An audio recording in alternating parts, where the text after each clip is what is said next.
So I thought I'd just do a quick video regarding silicone gaskets and how I do them. A lot of people I've seen do them wrong. You get people talking about blocked oil ways and stuff like this, and it's usually because folks have applied the silicone excessively. Now this is the cover from my other half's CB500. I've just finished messing around with the clutch, fitting some new clutch springs, and I'm about to replace this. Now I'm not going to fit a paper gasket. I don't like them, mainly because if I have to split the cases at the side of the road, I have to spend hours dealing with them and take spare ones and whatever else. So instead of fitting paper gaskets on these side covers, I just use regular silicone. This isn't sealant, this is silicone, or silicone sealant. You'll find a lot of products nowadays that say bathroom sealant. It's completely different stuff. I don't know if it works, I don't care. This is the stuff I use. I'm a tiler, amongst other things. This is 785 silicone, which is a good, reliable silicone, which you can buy from plumbers merchants, tiling places, DIY stores, that kind of thing. I'm sure you have a equivalent product in your own country. Just regular bathroom silicone. Now, I've heard a lot of people say that this is a dreadful idea, that it will block your oil ways and goodness knows what else. I've used this same stuff and same technique on every bike I've ever owned. Never once have I had any problem at all with this, with one exception, should I say, which was that on one engine, and one alone, it was some old ancient thing, the cover also supported the end of the gear shift inside here, and without the thickness of the gasket, the gear shift would foul, it would rub up against the inside of the case. That's the only time that I've had a problem with it. What did we do there? Took about, I don't know, 1 mil off the end of the gear shift, just very carefully with the grinder, and that was absolutely fine. That bike is still alive and well today, as are all of the other ones that I've used this silicone on. Now, what seems to be the problem is that a lot of people they use way too much, way too much. You see these guys talking about using silicone gaskets, and the first thing they do is take the gun and go around the edge, squirting it on as if they're sealing a bath or something. Now these are gasket faces. They don't need a fraction of that. So what we do is I apply it in a different way, and you'll see how little I apply. Very little indeed, almost nothing.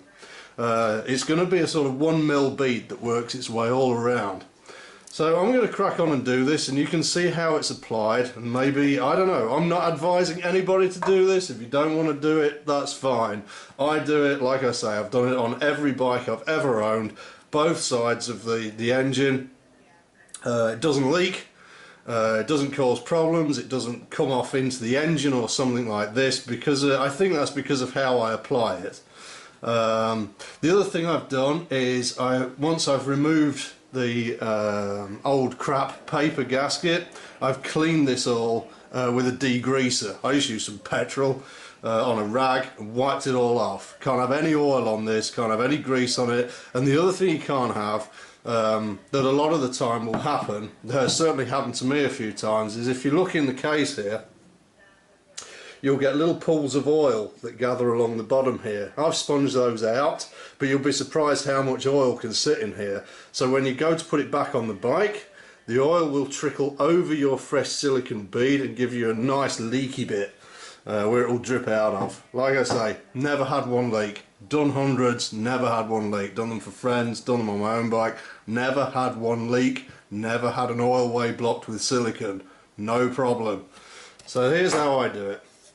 Forget using the gun for a start, don't go squirting it on. I squirt a bit onto here. Now this stuff goes off fairly quickly. You see that little tiny blob that I've put on there? That should be more than enough to do the whole thing. My hands are washed and clean, I don't have dirty hands or anything. And the other thing I've done is wipe the outside of this so that I'm not transferring dirt into the engine. Dirt onto the silicone rather. A little tiny bit on my finger. And I'm going to work all the way around the outside edge. Like so. The inside edge even.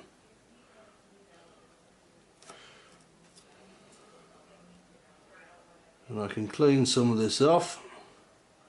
Had a bit too much coffee this morning, so my hands are kind of shaky. If you don't want to do this, if you want to stick to paper gaskets, that's fine. Nobody's interested.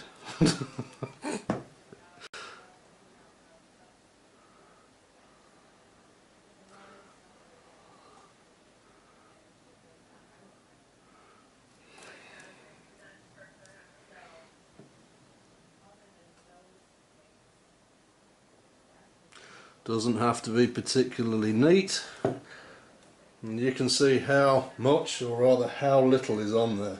Little tiny bead. This is the key, I think. I'm running around my finger just to wipe off a little bit more. Obviously I'll fast forward this.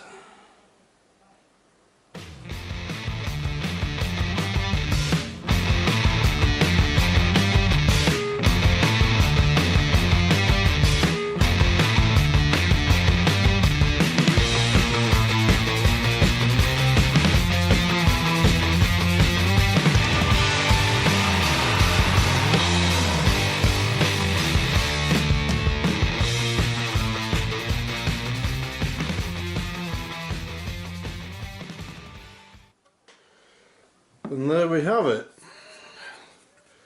That is how I do silicone gaskets. You see that tiny bead that runs around the outside? That is it. Now I have to work quite quickly now and go and put this on the bike.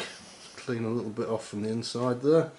I have to go and put this on the bike, which I'm going to do, and then we're going to go and check that out, and you can see it start up and not leak. And there it is fitted. A little bit difficult to see that it doesn't leak because it's raining today, unfortunately. We're in England and it rains every day. But it doesn't leak at all. Don't know if you can see under there or not. We'll fire it up.